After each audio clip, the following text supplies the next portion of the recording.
Time now for Night Court. Meet Greg Piatek. You see him here in his Make America Great Again, or MAGA hat. Well, he claims after he wore that hat to a bar in New York's West Village early last year, he was told he was not welcome. He sued the Happiest Hour, that's the name of the place, claiming he was discriminated against because of his political views. Well, a Manhattan judge tossed his case this week, ruling the law does not protect against political discrimination.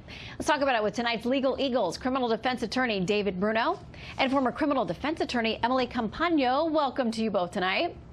Good evening, Shannon. Thank you. Okay, so let's talk a little bit about this because it's been kind of all over the place here. We have a statement from the plaintiff. He claims that the staff told him this: anyone who supports Trump or believes what you believe is not welcome here, and you need to leave right now because we won't serve you. David, is that okay? Yes, even assuming that is what was said, that is okay within the law. Personally, I don't agree with it. However, under the law, under our federal law, there are certain classes that are protected for discrimination. For example, religion, age, gender, things like that. Political affiliation is not one of them. So if it's not protected under federal law, the next question is it protected under state law? And under New York's law, it is not.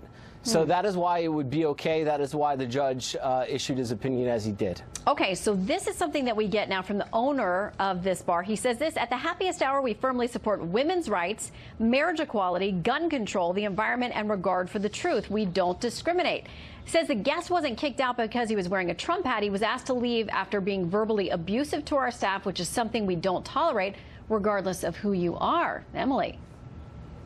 Right. If that was the case, then indeed, of course, if a patron is not complying with the rules and regulations of that particular establishment, then of course they can be kicked out. If those rules are don't verbally harass our staff, which is conducive. But I want to comment on what David said, that absolutely this isn't a protected class in that particular city. This isn't Seattle, for example, where political affiliation is. So the standard that the judge employed here was whether it was outrageous. And I personally feel it is outrageous to kick out a patron, as he claims, for wearing the campaign slogan of the now elected president. And I could find a comparator in the coffee shop in Oakland that refused service to any uniformed police officer.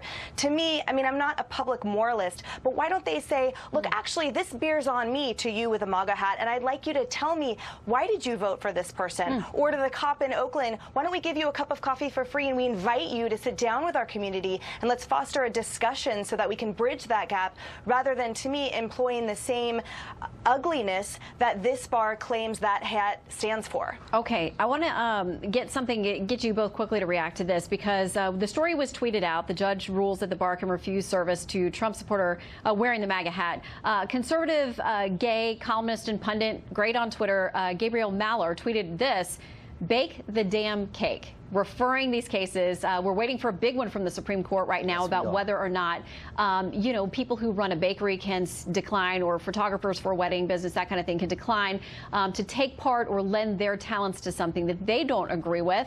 What do you make of the tweet? David, we'll start with you.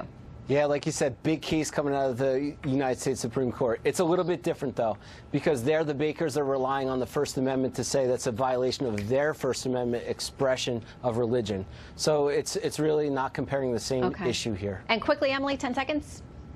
Right, I agree with that. It has to do whether they can express that on their own. So again, it goes back to that protected class. But I want viewers to understand here the standard. If it's not protected, again, if it's outrageous or whether it doesn't sit well, it would really help if we would foster that further rather than stating no to begin with. Can't we all just get along? Is that what you're saying, Emily? Yeah. We'll see. All right, yes. Thank you, David and Emily. We send it out to you at home. Tweet us at Fox News Night or at Shannon Bream to let us know what you think about the case.